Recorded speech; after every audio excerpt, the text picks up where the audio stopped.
Hi, this is Ryan, aka Kinesthetics, and I am tired. It has been a long week, but I'm happy because by the time this video comes out, 1:30 I'll be released on Clubhouse. Thanks again to Hausman for believing in this track. And tonight I'm going to walk you through some of what I did with it. So this is him here. This is 130R, 130 beats per minute, had to. So this is the project, quite a hefty one. FL Studio. 146 tracks, but a fair few of them are automation and the groups like these. So the count's not important anyway, but it does give an idea of a lot of the elements that went into this track. I tend to be a little neater than this. This track had a fair few changes, particularly after the first round of feedback from Devon.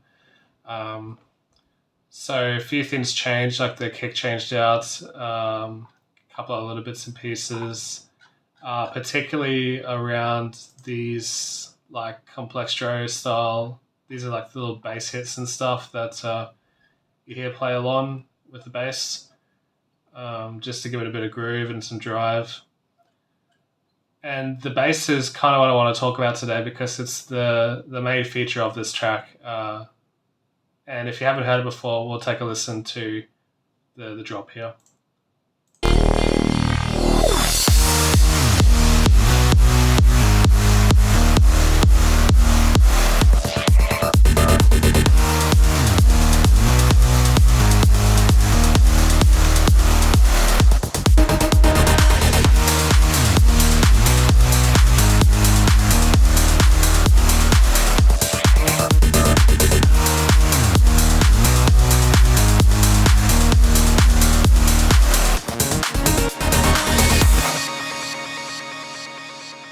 So there's a lot going on. A lot of filler background noise and stuff. I love adding little things that grab your ear, little things that sort of only happen once in the track, for example. So like that little melodic fill towards the end, some of the vocal cuts as well, and little bits and pieces that you wouldn't pick up the first time, but you would notice if they're gone. Like there's a lot of little filler elements that go on in my tracks, and they sort of just run along and keep things interesting and groovy. So anyway, this is the bass, and I'll sort some of this out while I'm here. I'll just lock these, bring these in, lock the automation so it can go one by one here. So the bass on its own is made up of 4 layers. So I always keep the sub separate from the rest of the stuff going on. And the main reason for that is for a clean sub. So it's the fundamental part of your track, right? It's carrying everything underneath the kick and around the kick and drives the track forward. So if you've got a lot of stuff going on in the sub region, like you might have stereo spread or a lot of harmonics and things, first and foremost, it tends to clash with the kick. So it's harder to get this kick-bass relationship tight when you have a sub that's moving around a ton or has a lot going on or just doesn't quite sit well because it's hard to carve the space out that the kick wants to groove with the track. So I could probably explain that a lot better if I wasn't so dead tired, but in general, the sub is just a very plain layer. So in this case, it's Silent 1, classic synth. I've used this for many years now, just in it patch. And it's just a clean sine wave. That's it. There's a bit of drive, actually, and the drive, I contradict myself a little bit. The drive is adding some harmonic content, but not in a way that's going to really phase or interfere with the kick or do anything crazy. So it's mainly there to give the bottom end a bit more of a boost. And it sounded quite nice in context, so that stayed like that.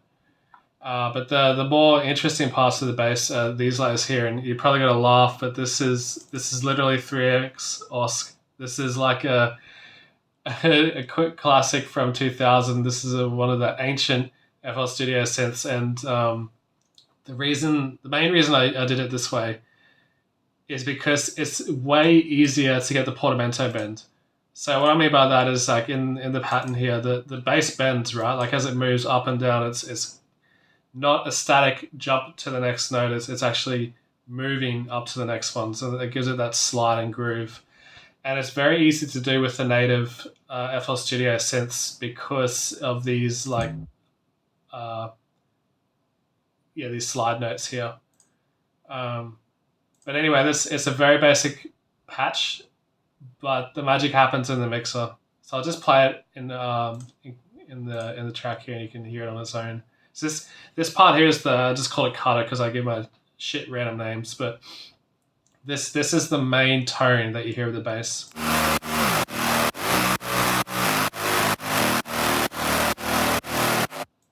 So it's that high-end grit and drive that characterizes the bass line in this track. And that's owing to a lot of what's going on in here. And probably going to laugh again because there's a lot. Like I typically don't work in this way, but it worked so well for this particular track. So this applies to all of the slide bass layers. So again, the sub is left on its own. It's left very clean. Not doing much of anything other than play those fundamental frequencies down the bottom end. The action happens in the top end with these other layers here. So it's feeding into a group. Our compressor starts off, and that's to bring everything done here in the mixer is done in little incremental steps, kind of like I'm sculpting, right? Like you would have a block of marble and you really fine it down into what you want it to be. So these aren't doing like horribly drastic changes, but in combination, they add a lot to the sound. So it starts off with compression. The compression is to bring the layers together. It's to even out the highs and lows of the peaks and valleys, basically, of the sound to bring everything closer. So EQ straight after that, very simple, just a basic removal of the low end here. And this is so that I'm not getting so much low end when I send it into the next parts here, like a distortion and saturation and whatnot. And because I don't really want it in this patch anyway, because I've got the sub layer that'll be taking care of that down the bottom end. So it goes into driver. This is just a distortion plugin with a fair bit of resonance and playing around with the envelope settings, the distortion, the color. Again, nothing super drastic. This gets a little more interesting here. So this is Saturn. I love this plugin for just the amount of harmonic character you can give to your sounds. And I know I've sort of segued here a bit, and I'm going into the mixer and the groups as well, but I will show the individual tracks in a moment. But we're working just different areas of the frequency spectrum to get the tone I'm after. So I'm using warm tape for some of these. I'm using clean tape for some on, maybe I'm not. I can't even remember. It's been so long and I'm so tired. Here's a bit of a trick I learned from Daniel Candy. And this is like literally cooking the highs. It's on warm tape. It's as much drive as you can add at the very high. And this is like 10K or 11K upwards.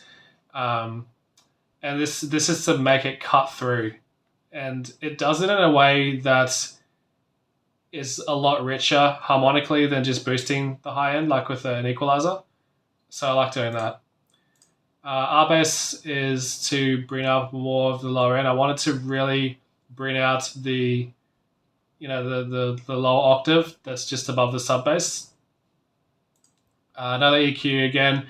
Cutting here once more because with the saturator, with Saturn, and when you add in harmonics, it adds a lot of content down on the very low end and often stuff you can't hear. So cutting that off as well. More emphasis on the lower end, starting to work a bit higher this time towards the low mids actually. And here is like just sculpting again to get some more tonality out of it. Supercharger is just pressing it together a little bit more. So after I've made the harmonic changes and added a bit more bass, the peaks and valleys have changed, so I want to bring them back together again a bit.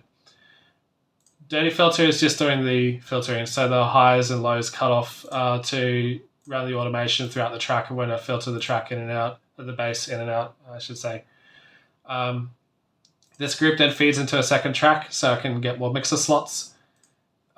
Free clip, this is just a clipper plugin. This is kind of like a soft clip setting to, again, shave some more of the peaks off, and then compressing once more. So the idea here is that the compressor is not biting so hard onto those transients and reacting so much. I want it to work the body of the sound rather than what's happening in the transients. And I don't need the transients so much on this patch, so I've cut them off with the clipper, or just gently edge them off. And then some more EQ. These are very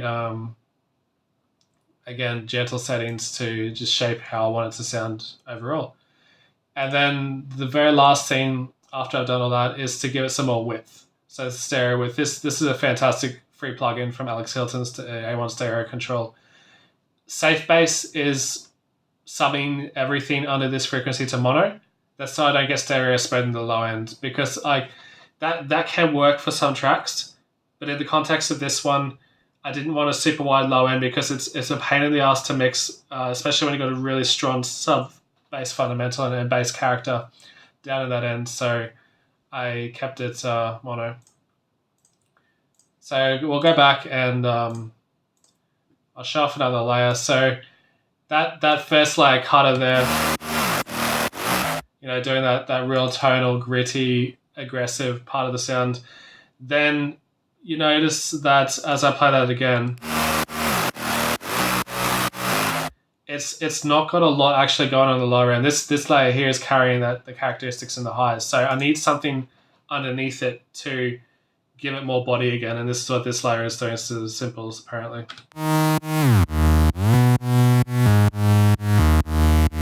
And on that one, you can really hear that portamento style, the bending of the notes. Again, I think it's 3x OSC, yeah. Very simple patch. And probably not doing a huge deal here in the mixer because I wanted to do it all together as one rather than try to sculpt individually. Individual sculpting will work in cases like this, like where I know there's going to be a clash with some of these other layers. So like on this fourth layer, or the third layer of the distorted bass, I don't need the high end on this one because I've already got high end playing on the other two. Similarly, I don't need low end because I've already got low end on one of the other patches. So, there's a little bit of sculpting that goes on there, but primarily I want to bring it all together as one and process it that way. So I guess with layering, like decent layering is where you don't have to really touch the sounds at all. So if you can get a really nice balance going with your layers without having to sculpt the fuck out of them, then you're doing layering probably the right way.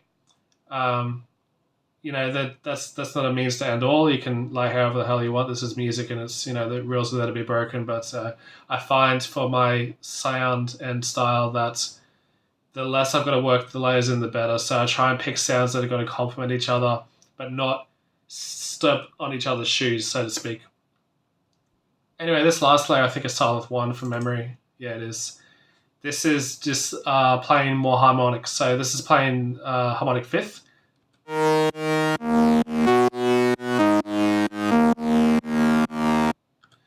And again, more character to the sound. It's less static when you've got like a fifth or even a seventh or something playing like that's so fifth is where you're 7 notes up from the root, the fundamental note. So it's here you're 7 notes up, and that's just adding more harmonicas. And I really like the way it sounded. Actually, if you play this bit without some of these sounds, you can really notice the impact of that layering. So if you like, for example, we were to take that aggressive layer out.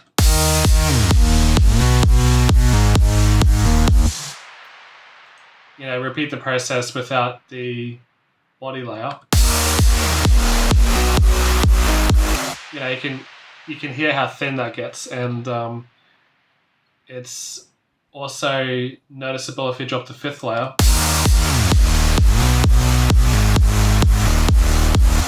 It's a bit more static in sound. It's not as to me it's not as characterful, and that was really what I was going for in this track, was was a bass line that had not just power to it, but had a real just a real tone to it. Like I played around a lot with that chain of effects and um, not so much with the layers. Once I was happy with the layers, this is a set and forget, but definitely with the other parts. And then underneath that, in the I call it doofs for some reason. So these are more little bass bits here. These are like playing the little segments after the bass.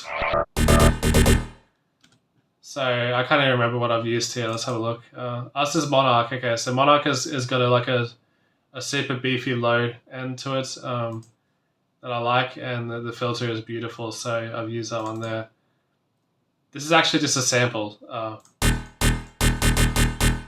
I use a lot of samples in my tracks. You'll see that if I go down to this complex. Like this was more traveling towards the intro. I know I'm jumping out a little bit here, but I will show this off because I was quite happy with like this layering here. So this junk here is what you hear underneath the bass in the intro. It gives it this interest and this intrigue. Like it's not just a static. Like when I first sent this track to Devon, right, it was just the bass coming in, which is in this part of the intro here, and it was boring. Like it was just the bass on its own.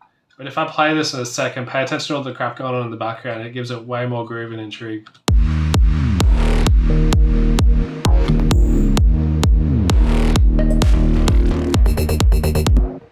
So you hear that Vox bass again with the Monarch and the filter. But you hear a lot of these samples too, which is just, this is literally me grabbing stuff out of my sample library, right? You can see a lot of it is like Dave Parkinson's, this is Sunny Lack stuff, and also just random shit. Like there's a church door that opens, and I've got it in reverse to go like this sliding effect that pulls you into the next part of the note. A lot of the future sounds that are Dave Parkinson's mix I really like, and I just play around with them. Like you throw them into the project and you start moving them about, and you start listening to how they complement each other. I know there's a science to this and there's a lot to do and say about creating rhythm, but I don't know the specifics of it. I just kind of hear it in my head and I know where I want it to go. So when I solo this out and you hear it,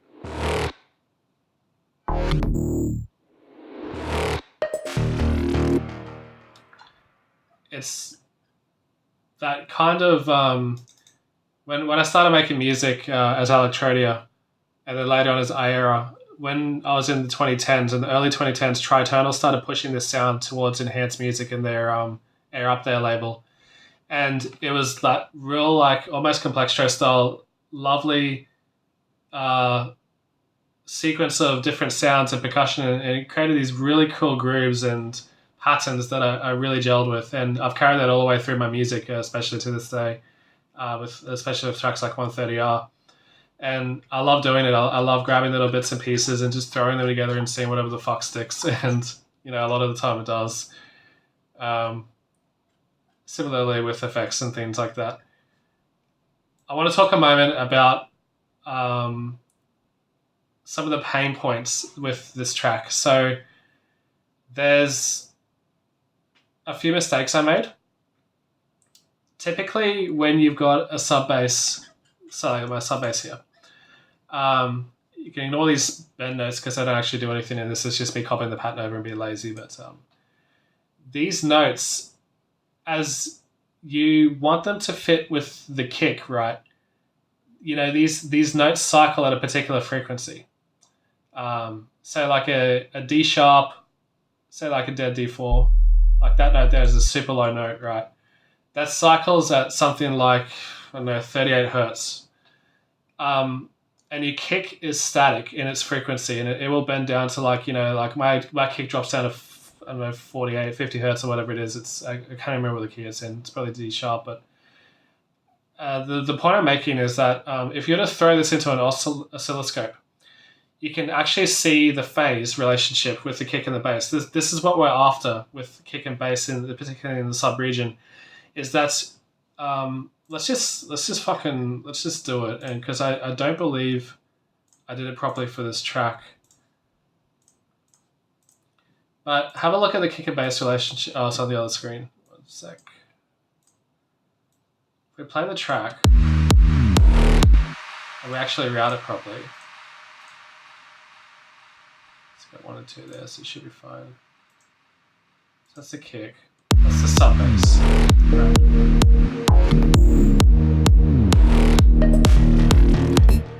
So what you're seeing there is the kick in the deeper color. And as I play the track back in a second, you're going to see these peaks move around a lot. And it's not super critical to this track, but I've tried to improve this for other ones. But what you're seeing here is phasing. So kick and bass relationship is really important because there's not a lot of cycles down that end in kick and bass. There's very little room to actually play with in terms of frequency cycles. And if you have 2 frequencies of the same peak, amplitude, and phase, they complement each other and actually add. However, if you have a kick and bass that are in the opposite phase, so you can see here this phase here is opposite to what the kick is, they'll subtract, right? So in this track, the reason it's doing that, and there's a lesson I wanted to say here, is because these notes are held long, and the longer you hold them, the more out of phase the notes will get because they're in a different frequency cycle. So the remedy for this is to actually shorten these notes and have them play bit by bit.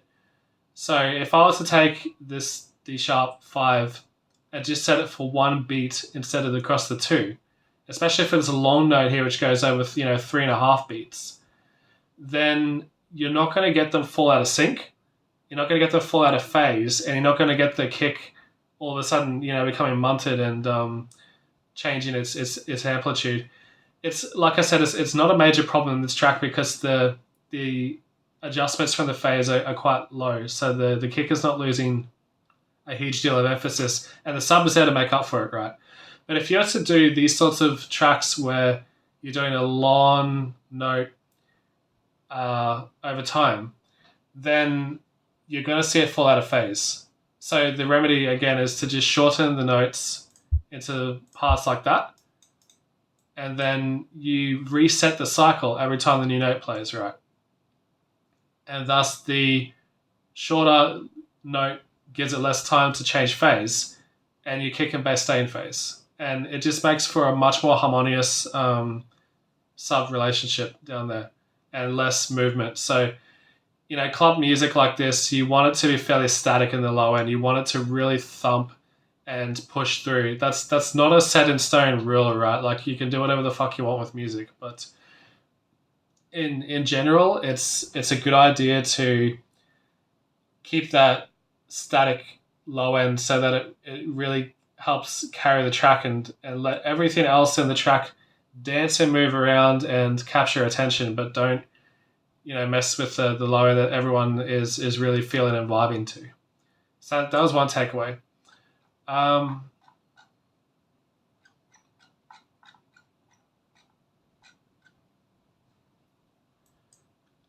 I guess the other takeaway as well is that, like I said towards the beginning, is that I don't normally get this granular and throw stuff at it so much. I'm normally a bit more structured with my music and have more of an idea of what I want to do with the sound. And in this case, it worked. It worked really well. But like, if you were to go back and remix this track, mix the bass back down again and start again with all these layers, you could honestly probably achieve it with 4 or 5 of these plugins and call it a day. Like, this is kind of overkill at this point. I'm compressing and EQing, distorting, compressing or adding more harmonics, EQing, compressing, and then shaving off, compressing more, EQing more. Like, it's fucking overkill, and you can probably achieve it as just a small number of plugins rather than what I've done here. But you know what, it worked, and let's do that as a takeaway as well, right? Like whatever works. It's music. You're supposed to have fun with it. You're supposed to bend the rules and break them and not set yourself in stone and try and follow rigid things. Like I remember starting out that I thought you had to always cut at 300 hertz because that's mud. That kind of stuff is bullshit. Like that, it you think about it, it varies from track to track, right? Not every no two tracks are going to be the same in terms of mixing. So like these self-proclaimed experts, they come on and say like you always bump your kick at 50 hertz, or you always cut here, or you always do this. It's like, well, that works fine and well for your sample, but I have a totally different sample for a totally different tone, timbre, and feel to it. So how is that going to carry over? So I guess what I'm getting at is really experiment. Um, if it sounds good, then you're probably on the right track. Yeah, like this. That's the whole point of this, right? Is to make it sound good. And yeah, it's a bit overkill in this example, but for this track, it worked, and I'm super happy it did because it's easily one of the best tracks I've written. So yeah, that's 130R, or at least the bass and whatever else I decided to show off tonight. I'd like to thank you for sticking around and watching all the way through and checking this out with me. And if you like the track, it should have already dropped by the time this video does. You can grab it on all your digital streaming platforms or even Beatport if you feel like a WAV file. And I'm really glad that you've all been a part of this. The response has been fantastic so far. To see it dropped on a State of Trance Amsterdam at dance event, and then again at Dreamstate was an honor and a privilege, and it's been wonderful seeing the reactions to this one. So I thank you so much, and we'll catch you next time. Peace.